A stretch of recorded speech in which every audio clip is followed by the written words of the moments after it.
Bueno, y ahora vamos a contactar con la compañera Gaby León. ¿Recuerdan el caso del quíntuple asesinato ocurrido en una casona del microcentro de Asunción? La familia Rodas, los padres de Dalma, la deportista que también fue asesinada, y se presume desde el Ministerio Público que el responsable de este crimen es el joven Bruno Marabel, de 19 años. Pero también se dijo a lo largo de esta causa que esta familia tenía varios antecedentes por extorsión, estafas, y ahora aparecen víctimas de ese esquema extorsivo de la familia Rodas. Y Gaby León está en compañía de una de las personas que dice ser víctima de este esquema. Gaby, contanos más, por favor, buen día. ¿Qué tal? Buen día, Robert. Es así. Vamos a omitir, obviamente, la identidad de ella. Ella es profesional del derecho, es abogada también. Es una de las tantas víctimas. ¿Hacia dónde apunta ahora la investigación del caso Marabel, la casa del horror, donde fue asesinada, ya como vos referías, Dalma, la pareja sentimental del joven Bruno Marabel? Estábamos hablando también de los suegros, de estas criaturas. Se habla de que habría como trasfondo también la usura actualmente, Roberto. ¿Por qué? Porque en la casa del horror se habían encontrado carpetas en las cuales tenían que haber pagarés que debían ser ejecutados. Lo que pasa es que tanto don Julio como su esposa Elba trabajaban realmente para una persona que aparentemente se dedicaba a la usura.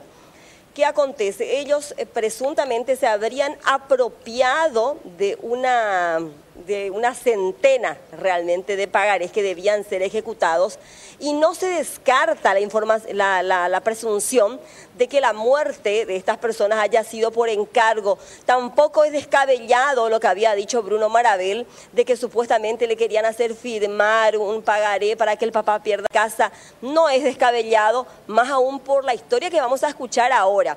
Reitero, no vamos a decir el nombre de ella tiene mucho temor. Ella cuenta que su suplicio comenzó en el 2010 porque ella era vecina de la señora Elba, del señor Julio, y ella estaba interesada en adquirir una vivienda a través de un juicio ejecutivo. ¿Por qué? Porque se debía realmente una suma de dinero y el objetivo era realmente ir por la casa de una persona en particular. Esta persona que se encuentra conmigo estaba interesada en adquirir esa casa. Allí comienza el suplicio, allí ella también es víctima de una cadena de extorsión.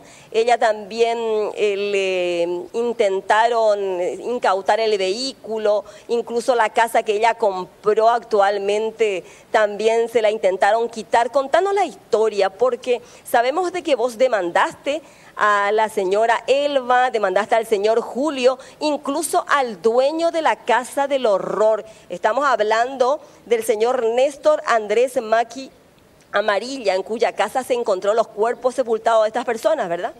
Así mismo es. Le denuncié a esta persona por el hecho de que él me había ejecutado un pagaré de 88 millones. ¿La firma era tuya? No era mía, justamente por eso yo ahí tuve conocimiento cuando ya me llegó el embargo de mi vehículo automotor. Ahí tuve conocimiento de que tenía un juicio ejecutivo que fue promovida por este señor, que es el Néstor Andrés Maki. Y justamente me fui, averigué en la mesa de entrada del Poder Judicial, y efectivamente había en juicio en mi contra que había sido iniciado en el 2015, cosa que yo no tenía conocimiento. ¿Vos le conocías al señor Néstor Maki? Jamás la había visto ni conocido, nada. Justamente esa fue mi sorpresa de por qué un desconocido va a ejecutar un pagaré a mi nombre, ¿verdad? 88 millones. 88 millones. ¿Firmaste alguna vez un pagaré por ese monto de dinero? Jamás, nunca firmé ningún pagaré al menos de transacción. ¿Qué tipo de documentos firmaste para con Elba Rodas, para con Julio Rojas? Un contrato privado. ¿De qué? Una cesión de derechos. ¿Por cuánto? Por la suma de 100 millones. ¿Vos llegaste a comprar esa casa en un remate, en un juicio ejecutivo? Así mismo es. Y justamente por ese monto yo la había pagado, ya canceló, inclusive superó la suma de 106 millones, que obra todo en la carpeta fiscal, en la cual promoví por producción de documentos no auténticos, por estaba en contra de esta gente justamente. Ya al enterarme que hay un juicio ejecutivo en mi contra, porque el monto era muy elevado y no sabría explicarme. Y después ahí con la investigación y todo eso nos dimos cuenta que efectivamente la señora Elba Rodas y el señor Julio Rojas trabajaban con este señor por las investigaciones y por las evidencias que obran la carpeta fiscal. Justamente por eso fueron imputados estas personas. ¿Fueron imputados por qué motivo?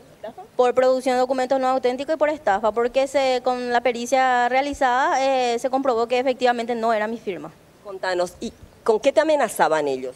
Y me extorsionaban, me decían que me iban a mandar a echar de mi lugar de trabajo, a mi marido también, porque somos simples funcionarios y que ellos tenían el poder. ¿El nombre de quién usaban?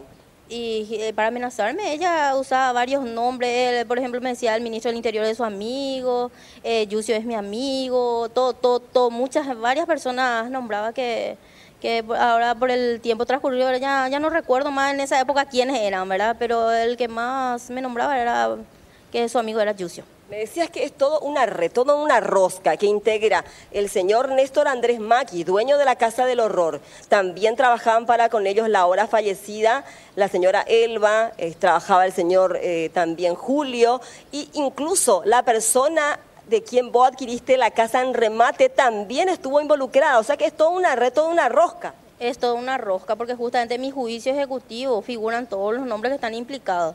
Y este juicio ejecutivo, a pesar de que hay ya una denuncia penal, sigue a tambor batiente porque me llegaron a embargar inclusive la casa que había adquirido ya, porque esperaron que el del remate tardó un tiempo otra vez para que saliera a mi nombre el inmueble, ¿verdad? Y una vez que salió, justamente atacaron la casa y yo me di cuenta que la intención de ellos era volverme a quitar esa casa. Quitar la casa y quitar el auto, porque el auto me dice que el auto que vos tenés es de 100 millones. Todo tengo embargado, sí, todo tengo embargado, inclusive tengo como demostrar como a cuotitas, como a cuotas, digamos que adquirimos cuando nos casamos recién con mi marido por la cooperativa universitaria y todo, y ellos accedieron a esos informes que teníamos, solamente el vehículo teníamos registrado en ese entonces a nuestro nombre. Y te incautaban el vehículo, solamente con eso ya se cubría la deuda, si es que realmente firmaste ese pago. Exactamente. Ellos fueron también por la casa que compraste. Por la casa y los dos, el vehículo y el inmueble están embargados y sigue el juicio ejecutivo.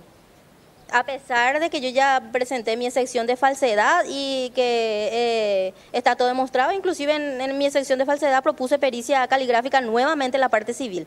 Mira, tenemos incluso, Roberto, de seguro ahí ya nuestra señora directora, la señora Zoraida Soto, el pagaré, donde supuestamente nuestra entrevistada firma y se hace responsable de ese pagaré.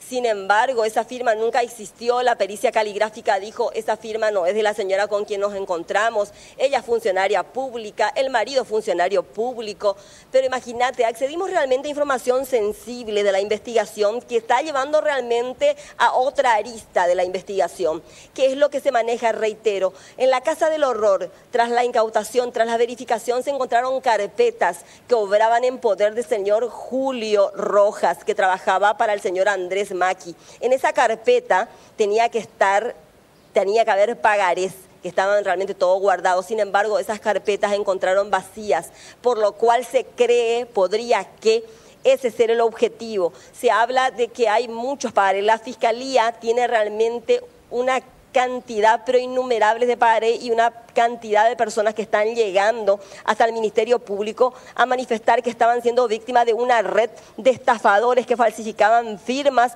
y hacían juicios ejecutivos, ¿verdad? Y este señor era el que se encargaba, tanto don Julio Rojas como Elba Rodas, los fallecidos, de ejecutar esos pagarés con firmas falsas que presuntamente le fueron proporcionadas en su momento por el señor Macchi. Esa es la información nueva que ahora está cobrando fuerza y que tendría como trasfondo incluso un crimen por encargo, porque estas personas hoy fallecidas lamentablemente se habrían apropiado de pagarés incluso reales, porque no todos eran también falsos, sino también pagarés reales auténticos, Roberto. Sí, bueno, de hecho que se habló de eso, Gaby, de todos los antecedentes que tenía esta familia. Dalma había eludido presentando un certificado médico falso, un juicio oral y público en el mes de días antes en realidad, en el mes de septiembre, días antes de que esto sucediera, y eso también nos los contaba en aquella entrevista que concedía el joven Bruno Marabel, que ella tenía un juicio pendiente. Vos justamente estabas en esa entrevista y él te decía, te hablaba de que supuestamente le querían hacer firmar también a él un pagaré, en este caso para que el padre pierda la casa, y al menos de lo que ahora está la investigación, Roberto, cobra fuerza esa situación de que ellos formaban parte de una rosca que se dedicaba a extorsionar a las personas. Así mismo. Sí, también hay personas involucradas. El propio joven Bruno Marabel decía que permanentemente esta señora se jactaba de ser allegada al entonces fiscal Arnaldo Yucio, y ella misma se presentaba como asistente fiscal de Arnaldo Yucio. Y el propio Yucio así lo reconoció en una conversación con Radio Monumental. Decía él que en su momento, al tener conocimiento de esta situación, contacta con la señora Elba Rodas y le dice simplemente que dejara de hacer eso, sin realizar ningún tipo de denuncia ni procesarla por la comisión de este hecho punible. Mira, esta señora con quien me encuentro, ella es empleada del Poder Judicial, es abogada. El marido es policía, imagínate, no tenían miedo para nada. Ella es abogada, no es una persona que es improvisada, que es una persona que no tiene conocimientos, trabaja en el Poder Judicial. Y ahora es abogada y ella también fue víctima de esta rosca extorsiva. El marido es comisario, o sea que, no sé, esta es una red bastante grande que al menos venía ejecutando pagarés o de lo contrario falsificaban firmas. De repente siempre aparecen esas demandas de juicios ejecutivos de deudas que vos ni siquiera en su momento contraíste, ¿verdad? ¿Y qué es lo que sucede? Eso me está contando acá la señora. Aparecen así pagarés que nunca uno se olvida, incluso trabajan realmente con una rosca, te dan por notificado y ejecutan tu vivienda por ese pagaré falso, si es que la persona no se da por notificada, que es lo que le pasó. ¿A vos te hicieron lo mismo? Lo mismo, yo no tenía conocimiento del juicio, justamente cuando me vino el embargo de mi vehículo nomás ya me enteré. En ese entonces yo no tenía todavía vivienda, por eso no me pudieron embargar ninguna vivienda, ¿verdad? Solamente el vehículo que tenía en ese momento a mi nombre.